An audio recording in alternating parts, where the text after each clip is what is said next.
I'm taking a sleeper train across China. Good idea or a big mistake? From Shanghai to Shenzhen, overnight at 300 km per hour in a tiny cabin on the rails. I'm Diana, out of office and chasing places. Let's see how this journey unfolds. This is the train station and it honestly looks more like an airport. Before entering, we went through airport-style security, but in China that's just standard. What really caught me off guard is that you don't just walk onto the platform. You step into this massive airport-style hall, wait by your boarding gate, and only a few minutes before departure they let you through. It feels way more like boarding a plane than catching a train.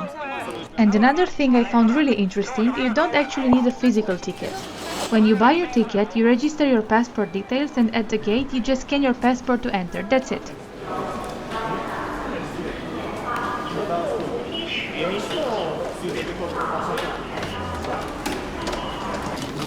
We walked down the stairs and somehow landed right in front of our carriage.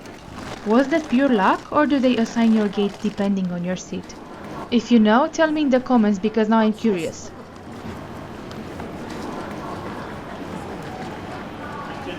Today we're riding the D series train. It's a bit cheaper than the G series, which is the fastest and most expensive option. The difference around $20. We'll be on this train for 11 hours, arriving in Shenzhen at 7 a.m. The total cost for this overnight ride is around $120. Honestly, flying might be cheaper and a lot faster. But this isn't just about getting there, we wanted the experience. And technically, we're saving one night of hotel. So maybe this is travel math that actually makes sense. Okay, moment of truth. Let's see how this cabin looks like. It looks small. I just really hope no fourth person shows up. Welcome to our home for the next 11 hours. Let me show you around. The beds are pretty small and they look a little old. If you're from Romania, you probably know exactly the kind of vibe I'm talking about. Anyway, they're not luxurious, but it does look clean. Each passenger gets a small bottle of water, simple but a nice touch. Here we have some TV controls, but we couldn't actually get it to work.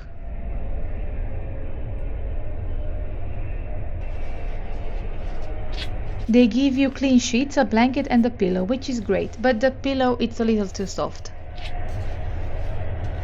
We have only one power outlet in the whole cabin, so I have to stretch the cable up to my bed. We got also a box of tissues. This is where I'll be sleeping. I'm actually a big fan of the top bunk. And this is me, in my sleeping outfit. Down here, there's a small step I used to climb up to my bed.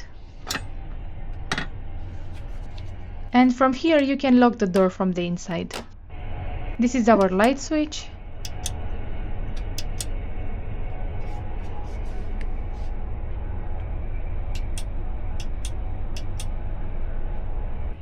And here we have also an SOS button and controls for temperature.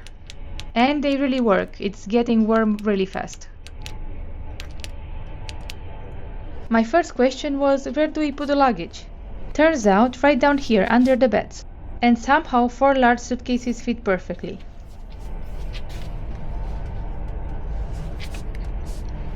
For reference, this one is cabin-sized. I'm happy that they gave us disposable sleepers. My sneakers are officially off duty. So this is the room tour. Now let's explore the train. Out here is the hallway, so if you need a little break from your cabin mates, this is your escape. And you get to stay on these foldable seats.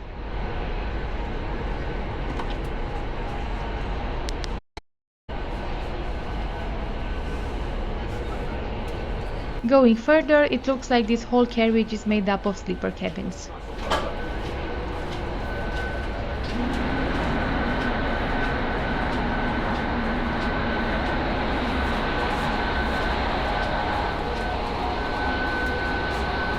The bathrooms are located at the end of the carriage. It looks like it's empty, so we can check them. This one has a city toilet. It looks kinda clean inside, it could be better.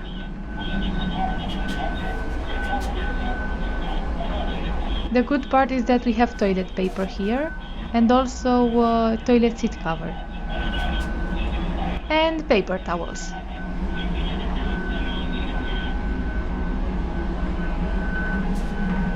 But the sink has no soap.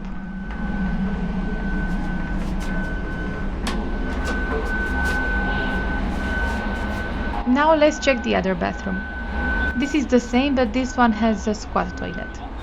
Since being in China, I started to appreciate squat toilets. Less contact, less hassle. We can get hot water here, which is actually really nice.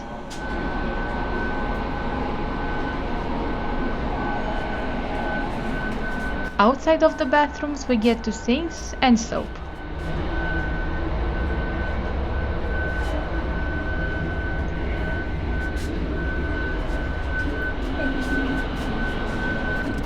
This train feels endless.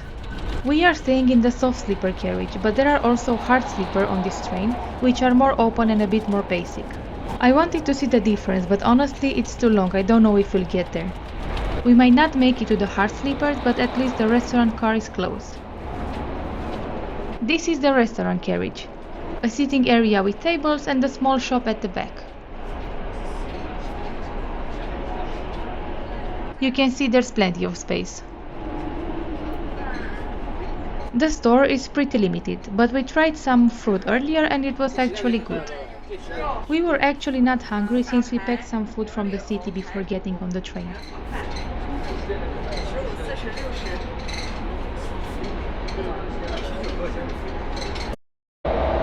Since the train isn't full, here's what the cabin looks like before we settle in and make it ours. I swear, this tablecloth is straight out of a Romanian kitchen. Different countries, same vibes. So overall, everything looks nice and neatly arranged. And off we go! There are about 4 more stops before everyone is on board. The last one is at 11 at night, so after that we can properly relax and go to sleep.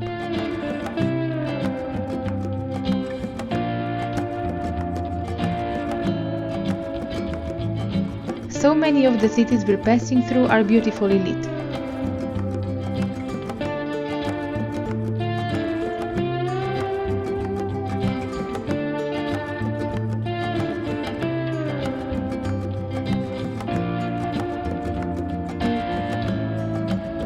The ride is surprisingly smooth. Most of the time you don't even feel the train is moving. The only reminder that we're traveling at 300 km per hour is in the restroom. You can't really tell on camera, but when 2 trains pass each other, you definitely feel the speed. The 4th bed stayed empty, which means it's finally time to sleep. See you in the morning.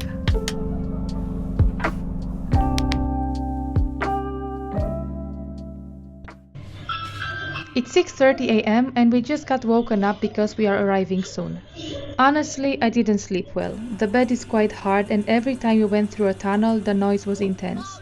Let's just say I've had better nights. I don't think I want to know what a hard sleeper feels like. So last night, someone actually did join our cabin at the final stop. But since there were so many empty compartments, he ended up moving to another one.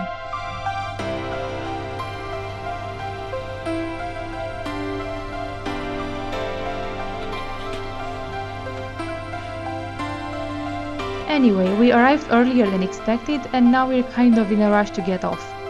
I can already hear the noise in the hallway, everyone's packing up the same time.